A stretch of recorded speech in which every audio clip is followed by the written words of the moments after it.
So our next guest is somebody that I wanted to talk to for a long time. In fact, I get messages on the boards like, when are you going to talk to Bud Elliott? Well, we're going to talk to Bud Elliott today from 247 and CBS Sports Cover 3 podcast here on the Boss Firearms Hotline. Bud, man, what's going on?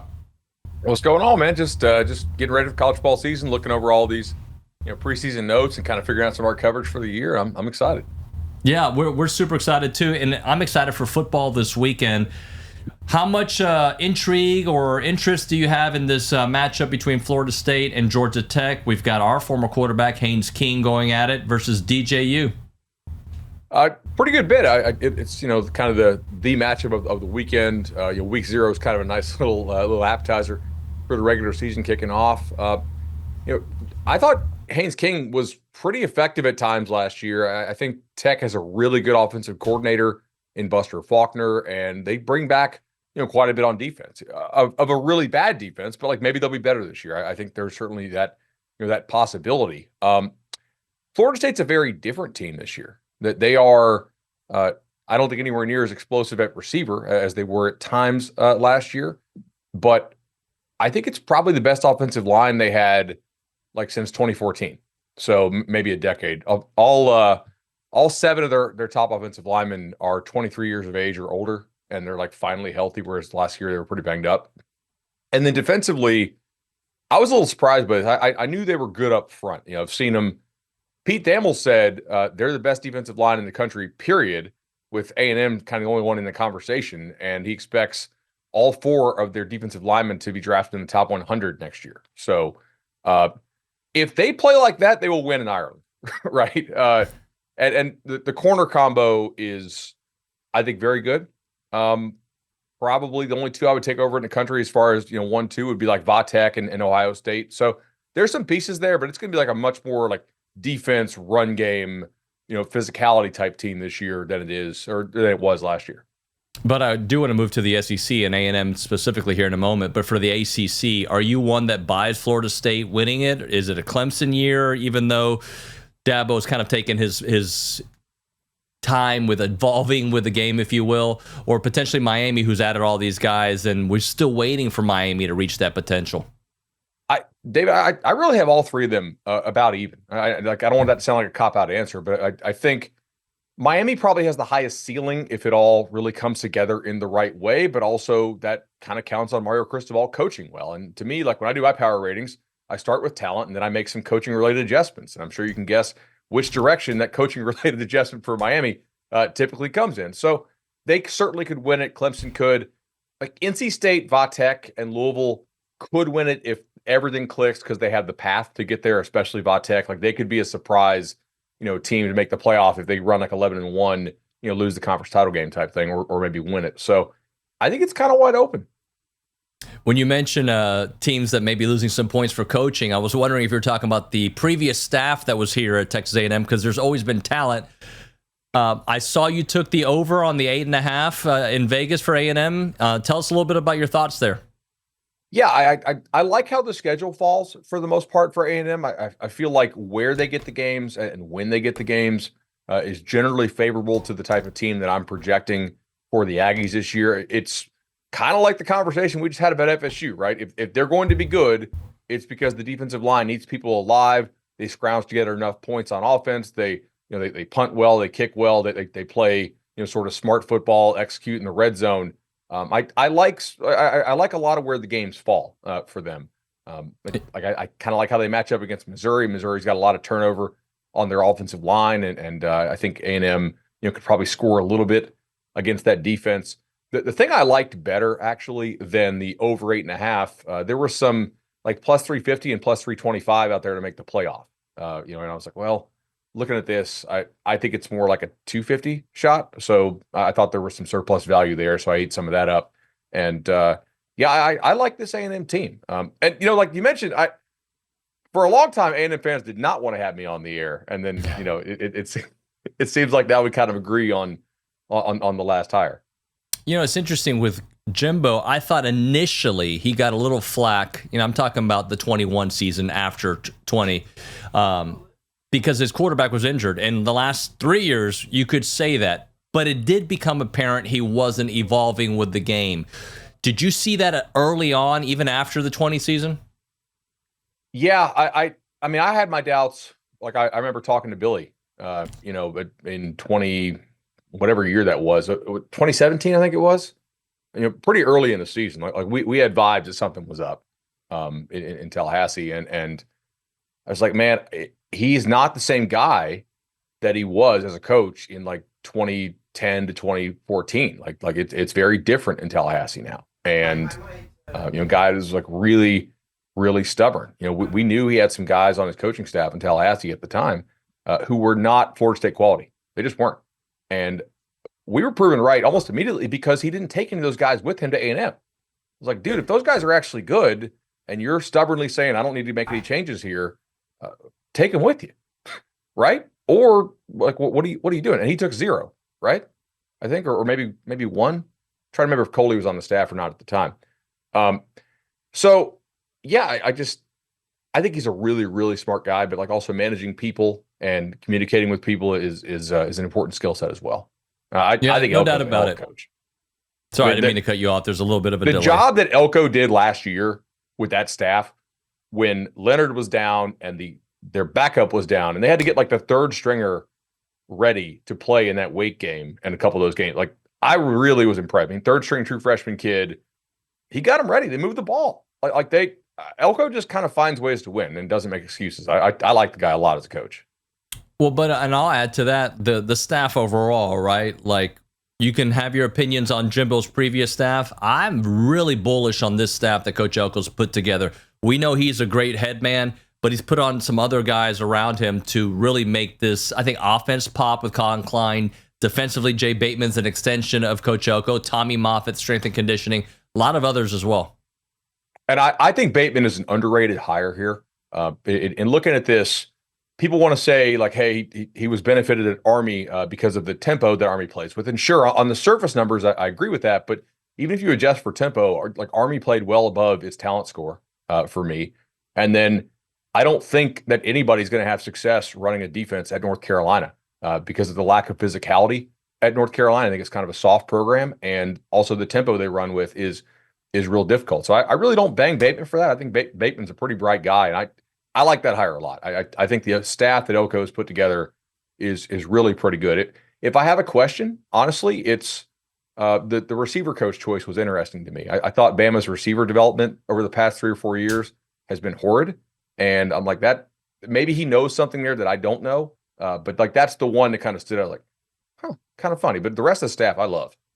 We've been pretty bullish with Holman Wiggins. He's a really good recruiter, and unfortunately we haven't seen a lot of wide receiver development here at A&M the last few years as well, so we think it is an upgrade. And also O-line coach. Yeah, no doubt. I thought the O-line coach was a great pickup too. So I started the show with this thought: if I have any hesitation on A&M this year, it's the beginning part of the season, because sometimes it takes time to figure the new system out against big teams, and they're taking on Notre Dame early on. They're taking on Florida on the road. They haven't won on the road since 2021 when they beat Missouri. That's a long time. So how important do you think to their season, this first couple of weeks of the season, really what it'll propel them to? I think it's huge for them. If you look at the schedule here, I mean, if you get Texas A&M, if you get Notre Dame in that opener, A&M is going to be favored to make the playoff. Like that's how hard it's going to shift. Because if you can beat Notre Dame, I mean, at Florida, I've been reading Florida's practice reports, as I'm sure a lot of Aggies fans have as well, and they're doesn't look great. So maybe they're not that much better than they were last year. I do have them as an improved team, but they played pretty poorly at times.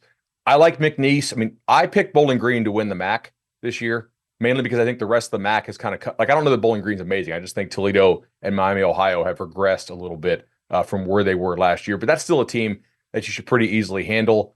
I haven't read a single good thing about Arkansas's offense so far, like other than Petrino magic, I guess. But the scrimmage reports have been iffy. I guess they threw 8 picks in the last scrimmage. So maybe some work to be done there still. I don't know how many plays that is. Like maybe it's 140 plays. So, it's like a 4-pick game and a 70-play game, right?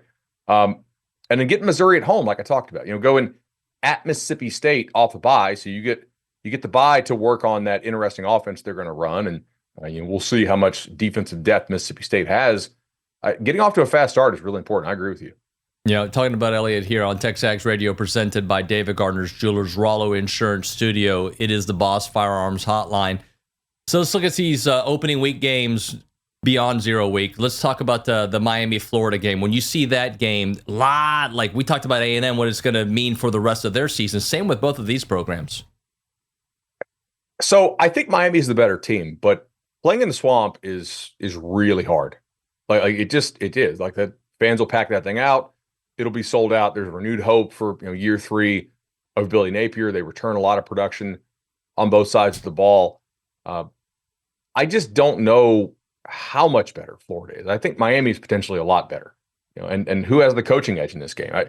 I would normally say Napier, but Florida last year they kind of played like dummies a lot. To be frank, I mean they were dead last in the country for most of the season in both special teams, EPA loss due to penalties, and then short yardage penalties. So in Florida, critical situations, just false starting, not enough men on the field, too many men on the field. It was kind of a clown show over there. So I think Miami's going to win this game.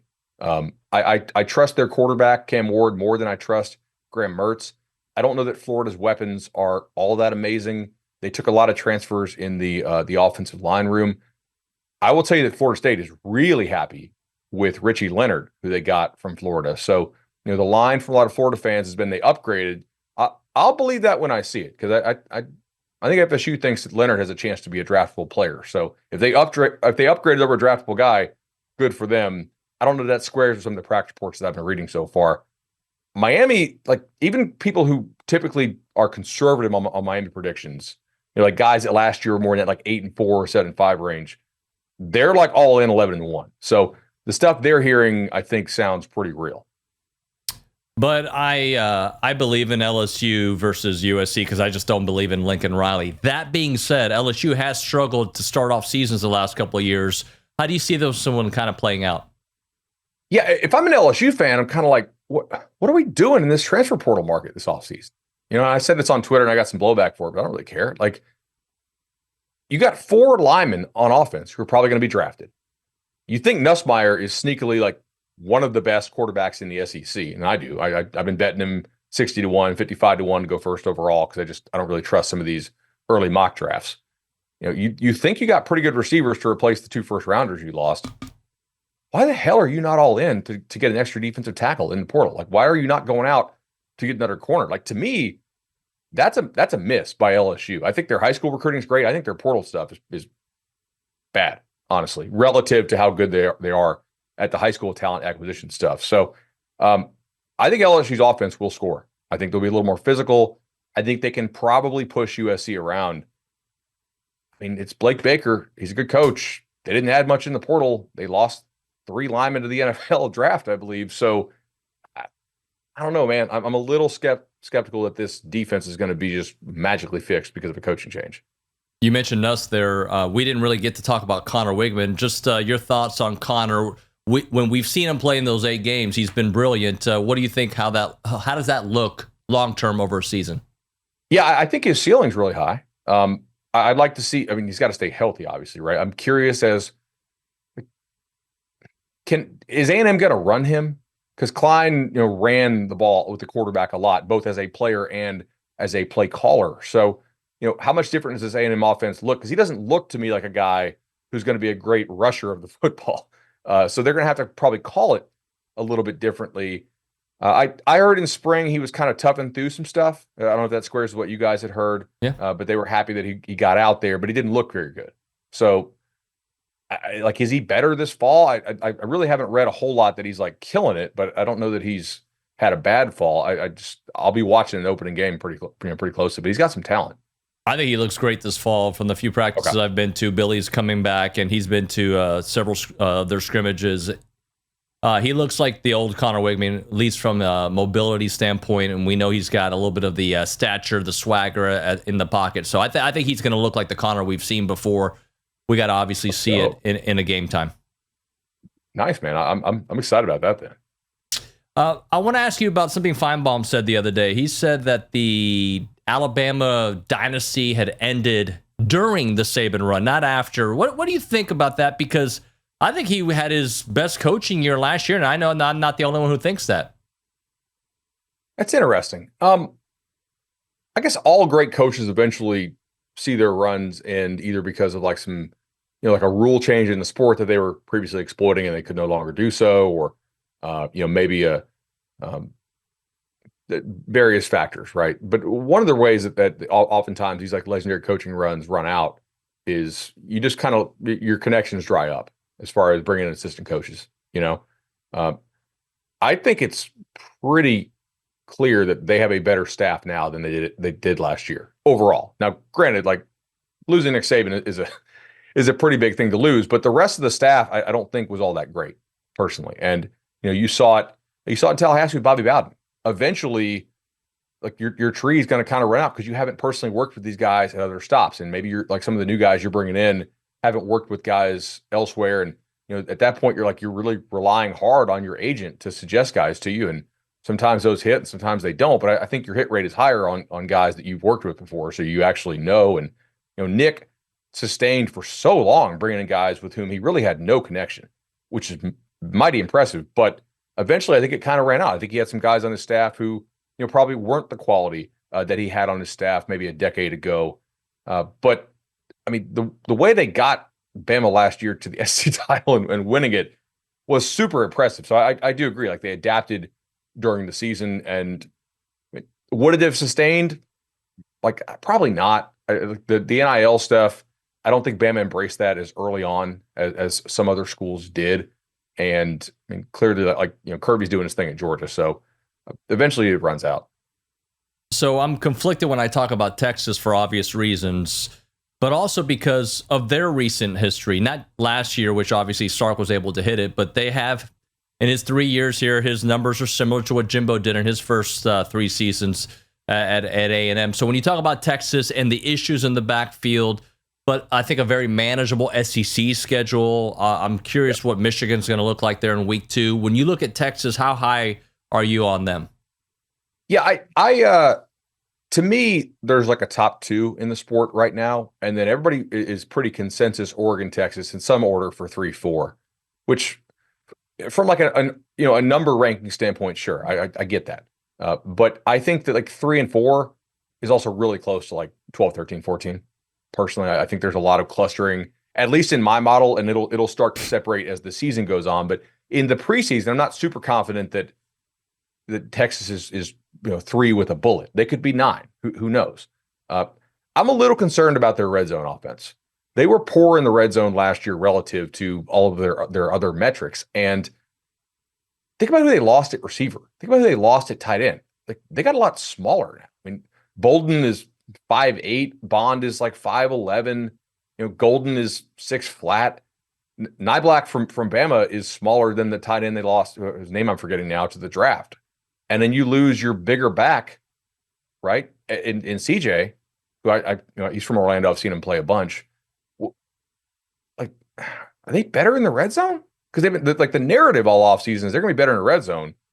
Most teams don't get better in the red zone by having a quarterback who doesn't run, losing their big power back, and getting a lot smaller at receiver and tight end. But that's just my opinion. I mean, maybe that they can find a way to scheme it up better. That's possible, but they're gonna have to show me on that. So like if I'm playing Texas, man, I'm not allowing the big player over the top. You got to show me that you can win in the red zone, because I don't know that the personnel is set up to be better in the red zone, and they already struggled last year.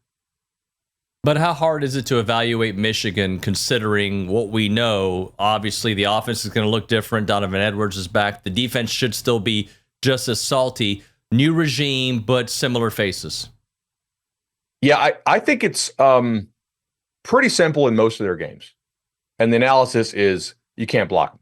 So, for about 9 of their 12 games, I think that they will not always win comfortably, but win because the opponent just cannot really handle what they have up front. I think their front is potentially better than it was last year. Adding Jayshon Barham from Maryland is not fair. Like if this was the NBA, the commissioner would veto that trade. Like that's not allowed on a team that is already that stacked. The secondary is a little thin, so that'll be a spot to watch, right? Like if they start getting injuries there, then maybe they're a little more vulnerable. But offensively, that's where I think you really call into question in the 3 difficult games they play. the Texas game, the Oregon game, and the Ohio State game. Can they actually score 20 points? Can they score 27 if they need to, if something goes a little squirrely? My guess is they're going to run with Orji and run a lot of like spread option type stuff and play super slow again. But there's been a lot of Davis Warren chatter, to which I ask, is that because Orji can't play? Or do you actually like Warren? And if so, who are you throwing to? I mean, I don't know that I love their receiving options, with the exception of the tight end Loveland, he's a stud.